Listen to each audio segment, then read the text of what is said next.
आहार, औषध, अभय एवं ज्ञान।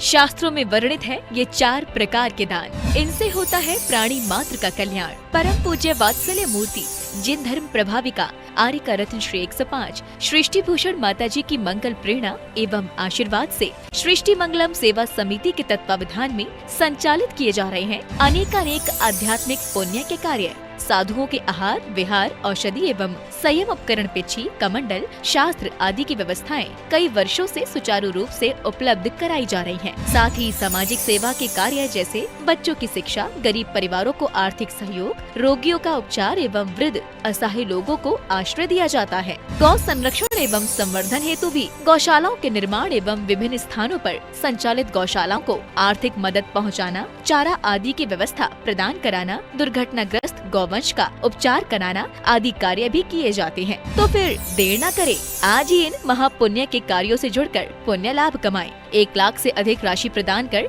आप समिति में संरक्षक आदि पद प्राप्त कर सकते हैं। साथ ही अन्य छोटी राशि दान करके भी पुण्यार्जन कर सकते हैं। आप अपनी दान राशि दिए गए निम्नलिखित बैंक खाता में जमा करवा सकते हैं। बैंक विवरण: खाता नाम Srishti Mangalam Seva Samiti, bank Punjab national bank, account number 021-200101777277, IFSC code PONB 0021200। खाता नाम Srishti Mangalam Seva Samiti, bank of Baroda, branch Shri Mahavir ji, account number 011-901-000-32429, IFSC code BARBO SHRIMA। अधिक जानकारी एवं आपके द्वारा दी गई सहयोग राशि के रिसिप्ट प्राप्त करने हेतु संपर्क सूत्र 9376571003, 9376571001। सृष्टि मंगलम सेवा समिति से जुड़ने वाले सदस्यों का नाम एवं फोटो जिनवाड़ी चैनल पर प्रसारित किया जाएगा।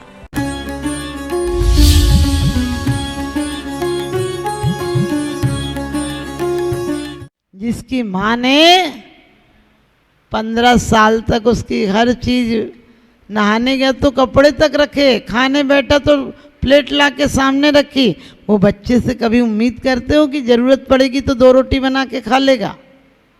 उस बच्चे से कभी उम्मीद करते हो कि जीवन में स्वावलंबी होगा? उसके बाप ने उसकी हर ख्वाहिश पूरी की है। आप सोचते हो जिस लड़के ने कम से कम आजकल 18, 20, 22 साल तक बच्चे हॉस्टल में पढ़ते हैं, कोचिंग लेते हैं, जब वो बच्चे इतने नालायक होंगे कि उनकी आपकी घर से भी ज़्यादा सुविधा हॉस्टल में रहती है। हर काम के लिए सर्वेंट ऑर्डर पर काम होता। पहले तो देखो भगवान कैसी बुद्धिहीनता आ गई, लोग तैयार होके बाजार जाते थे, चलो आज मार्केट। अब विज्ञान को पता है कि तुम बाजार नहीं जा रहे तो घर पे ही लो, हम बाजार खड़ा कर देते हैं। तुम खाना घर पे मंगा लो, तुम हर चीज़ घर पर जो ऑर्डर करो वही आ जाएगी, और वापस करना हो तो इतना तक आता है कि रिटर्न कर दो। अब सोचो, सब कुछ तो मर गया, आदमी मुर्दा नहीं हो गया क्या? ऐसे जिंदा आदमी को जिंदा कहते हो क्या? जिसके जीवन में कोई उत्सव नहीं, कोई उल्लास नहीं, कोई उमंग नहीं, मायूस मुर्दे की तरह पड़ा है सोफे पर। अब कुछ दिन में अकड़ नहीं जाएगा तो क्या हो जाएगा? और उसकी बेटी भी जो परिवेश में उसकी पत्नी आएगी, उसकी भी खिदमत ऐसे ही की गई है। उसके परिवार ने भी उसका इतना ख्याल रखा है, इतना ख्याल रखा है कि जो चीज़ उसने पूरी की है, जो चीज़ चाहा है, उसके बाप ने वही चीज़ उसकी पूर्ति की है। बेटा जब कहेगी तो अपनी औकात नहीं हो तब भी बेटी के लिए चीज़ ला कर देता है। माँ उसे नाजों पर पालती है। सोच कर देखना, बस्ता तक माँ उठा कर लाती है, अब वो सास का सूटकेस उठा कर लाएगी क्या? उसकी माँ बाप ने उसकी हर अच्छी बुरी ख्वाहिशें पूरी की हैं। और जो बच्चियाँ इस परवरिश में पली हैं, उनसे उम्मीद मत करना कि तुम्हारे धर्म की परंपराएं चलाएंगे, क्योंकि जब 2 ऐसो आराम से जिए बच्चे, वो आत्मसम्मान से कैसे जिएंगे? उनके जीवन में दुख तकलीफ आएगी तो कभी सामना कर पाएंगे क्या? सोच कर देखना, वो अपने जीवन में कोई आपत्तियों का सामना नहीं कर पाएंगे।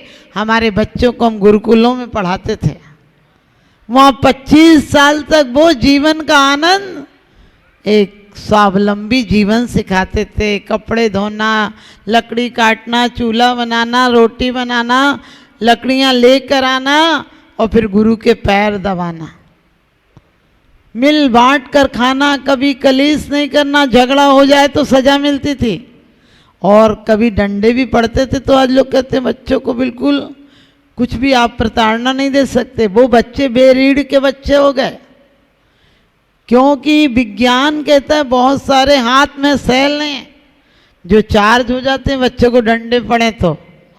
एक कहावत थी कि डंडा पड़े धम धम विद्याए छम छम। हम विद्या की कितनी कदर करते थे, पट्टी पर भी पानी लगाते थे तो उसको जमीन पर नहीं लगाते थे, सिर पर लगा लेते थे, कितनी कदर थी। आजकल लिया डिलीट कर दिया, कुछ भी चीज लिया। ध्यान रखना, ये बच्चे जो 25 साल तक अच्छे वातावरण में जीते थे, मिल बांट कर पूर्ण ब्रह्मचर्य, इनके अंदर जो शक्ति संचित होती थी वो महावीर पैदा करती थी, वो महापुरुष पैदा करती थी। क्योंकि वो संचित शक्ति, आपको पता है सूरज की किरणें आपके आंगन में पड़ती हैं, कुछ नहीं करते हैं, लेकिन उन्हें यदि संचित कर दिया जाए शीशे पर तो कागज को जला देते हैं।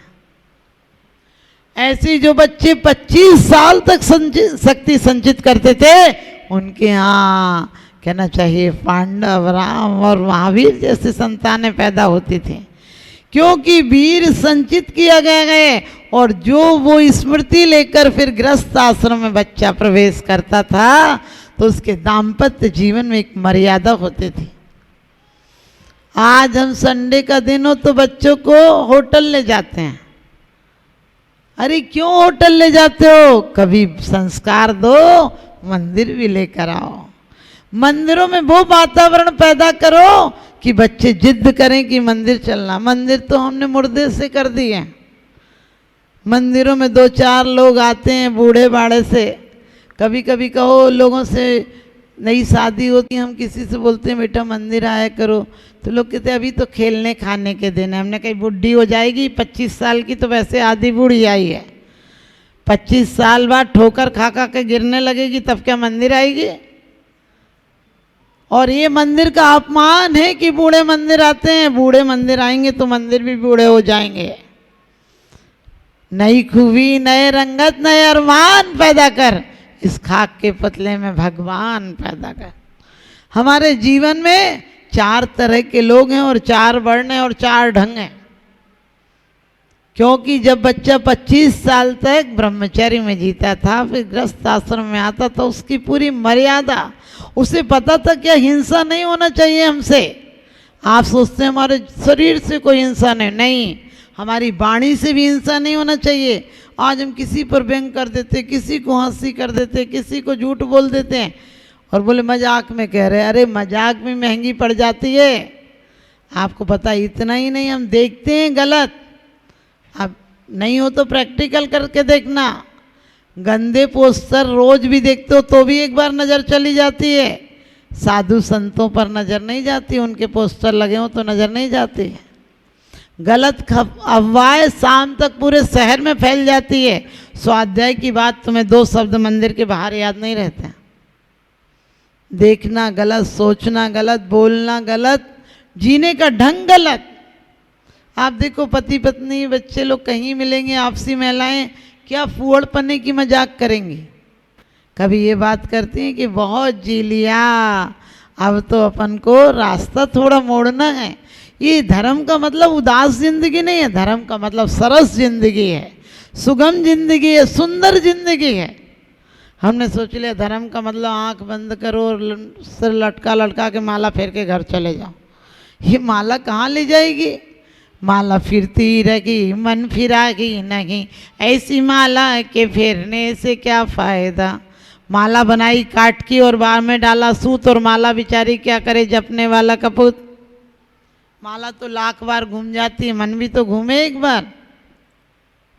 तो ध्यान रखना, जब वो 25 साल बाद घर में जाता था, मर्यादा पूर्ण जिंदगी जीता था, उसकी संतानें भी अच्छी होती थी और उसकी संतानें जैसे ही बड़ी होती थी वो भी गुरुकुल भेज देता था, लौट के आता था। उनके बच्चे लौट कर आए, वो विवाह कर कर घर में भी वानप्रस्थ हो जाता था। घर में रहता था, सिर्फ निर्देश कुछ देना हो तो पूछो तो दे देता था। लेकिन वो पहली स्मृति जो बचपन से 25 साल तक स्वतंत्रता में आत्म स्वावलंबी जीवन जिया, आनंद में जिया, देकर लिया, देकर खाया, भैया वृत्ति की, वो सब उसे बार बार कचोटते हैं कि वही जिंदगी चाहिए। तब वो 75 साल होते होते सन्यास में चला जाता था और फिर स्वर्ग जाता था। आजकल लोग मुट्ठी भर चावल लाएंगे, ऊपर देखते हैं स्वर्ग का टिकट बुक हुआ कि नहीं। सफ़र में शिकायत मुसाफिर को, इसलिए ट्रेनों में रिजर्वेशन होता है। उस सफ़र के लिए भी कुछ कर लो जहाँ ना टिकट ना रिजर्वेशन होता है। और ब्राह्मण, वैश्य, क्षत्रिय, शूद्र ये हमारे वर्ण थे। क्यों? वर्ण का मतलब वर्ण नहीं थे। आज हमने लेवल लगा दिया, ये जैनी, ये हिंदू। जैनी नाम का कोई व्यक्ति हुआ है क्या? जो जन जन की कल्याण करने सके वो जैनी है। जिनत जो जितेंद्रिय हो वो जिनेंद्र भगवान का भक्त है। हम हैं क्या? अरे कौन थे, क्या हो गए, आदर्श हमने खो दिए, प्यार के गुलशन में प्यारे बीज बिसके वो दिए। थी हमारी मान्यता, थी हमारी मान्यता, टिकट ट्रेनों में चेक होते न थे, और जैन दे दे जहाँ पर गवाई, फिर न थी कोई सुनाई। अब हमारी मान्यता को मानता ही कौन है? और आपसे ही पूछती हूँ कि आप सच में जैन? हम जैन लिखते हैं, हम जैन होने लायक हैं क्या? हमें जन जन की कल्याण की भावना है क्या? अरे सीए बनना हो तो सीए के पास जाते हो। आपको पता है फूल फूल है, हमारी ज़िंदगी फूल की तरह है। फूल को रखोगे तो सड़ जाएंगे, ज़्यादा दिन रखोगे तो गल जाएंगे, बदबू देने लगेंगे। लेकिन फूल का इत्र बना लो तो बहुत दिनों तक टिक सकता है। ऐसे हम जिंदगी में से इत्र निचोड़ लें। इसमें हर समय अपने दिल को गुणों की तिजोरी बना लें। कचड़े घर में, कचड़े घर को नहीं बना लें। क्योंकि बाप ने एक बेटे को, बाप के 3 बेटे थे, 3 बेटों को पैसे दिए 100-100 रुपये, और बोले अपना सस्ती का ज़माना था, पहले मुट्ठी में पैसा ले जाओ, थैले में सामान लाते थे। आप सूटकेस में या थैले में पैसे ले जाओ, मुट्ठी में सामान लाते हो। तो पिताजी ने 100-100 रुपये दिए और कहने लगे कि मैं 2 महीने बाद आऊँगा तो तुम लोगों का घर भरा होना चाहिए। एक बेटे ने सोचा कि किस चीज़ से भरा जाए, 100 रुपये में तो क्या आएगा। फिर सोचा पूरा घर भर के दिखाऊंगा, पिताजी भी कहेंगे यहाँ भर के दिखाया। तो वो नगर पालिका वाले के पास गया और कहने लगा 2-4 ट्रॉली मेरे घर में डाल देना। दूसरा बैठा बैठा सोचता ही रहा, इसका क्या करूं, अभी करूं, बाद में करूं, पिताजी के आने पर करूं, नहीं करूं, 100 रुपये में क्या होगा, चिंता में डिप्रेशन में आ गया, पागल हो गया। लेकिन तीसरे ने कहा पिताजी ने टाइम तो दिया है कम से कम, और मैं इस घर को भरूंगा। उसने लिया अपने हाथ से कलई चूना लाया और घर की पुताई कर दी। पुताई कर दी, बाद में गोबर से अच्छी लिपाई कर दी, ढिक लगा दी।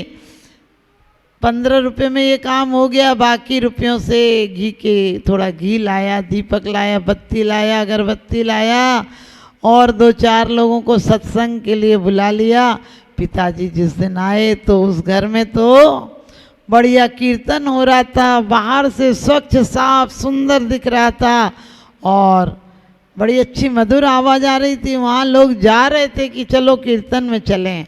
आप समझ गए, बड़े बेटे के पास, बड़े बेटे ने कहा पिताजी इसने तो कुछ भी नहीं भरा, इसका तो घर खाली है, मेरे घर चलो। देखो मैंने पूरा घर भरा।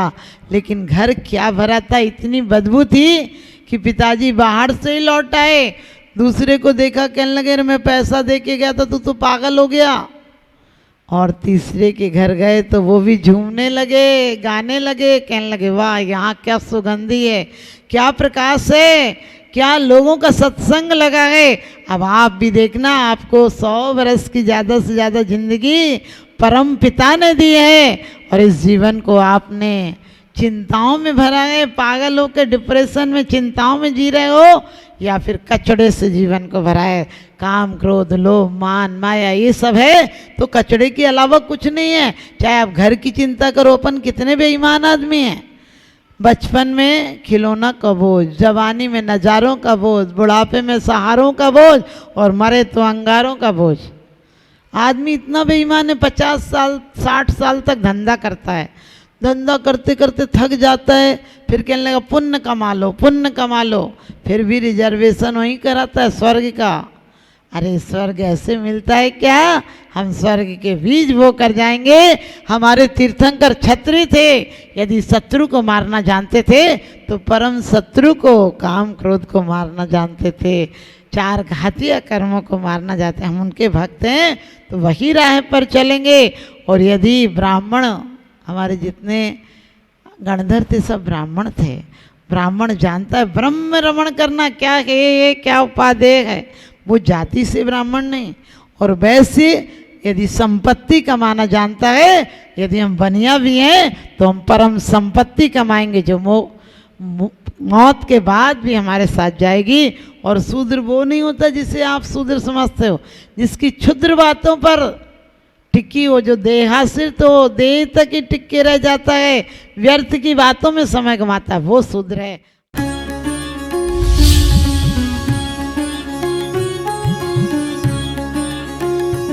आहार, औषध, अभय एवं ज्ञान शास्त्रों में वर्णित है ये 4 प्रकार के दान। इनसे होता है प्राणी मात्र का कल्याण। परम पूज्य वात्सल्य मूर्ति जिन धर्म प्रभाविका आर्य का रत्न श्री 105 सृष्टि भूषण माता जी की मंगल प्रेरणा एवं आशीर्वाद से सृष्टि मंगलम सेवा समिति के तत्वावधान में संचालित किए जा रहे हैं अनेकानेक आध्यात्मिक पुण्य के कार्य। साधुओं के आहार, विहार, औषधि एवं संयम उपकरण, पिछी, कमंडल, शास्त्र आदि की व्यवस्थाएं कई वर्षों से सुचारू रूप से उपलब्ध कराई जा रही हैं। साथ ही सामाजिक सेवा के कार्य जैसे बच्चों की शिक्षा, गरीब परिवारों को आर्थिक सहयोग, रोगियों का उपचार एवं वृद्ध असहाय लोगों को आश्रय दिया जाता है। गौ संरक्षण एवं संवर्धन हेतु भी गौशालाओं के निर्माण एवं विभिन्न स्थानों पर संचालित गौशालाओं को आर्थिक मदद पहुँचाना, चारा आदि की व्यवस्था प्रदान कराना, दुर्घटनाग्रस्त गौवंश का उपचार कराना आदि कार्य भी किए जाते हैं। तो फिर देर न करें, आज ही इन महापुण्य के कार्यों से जुड़कर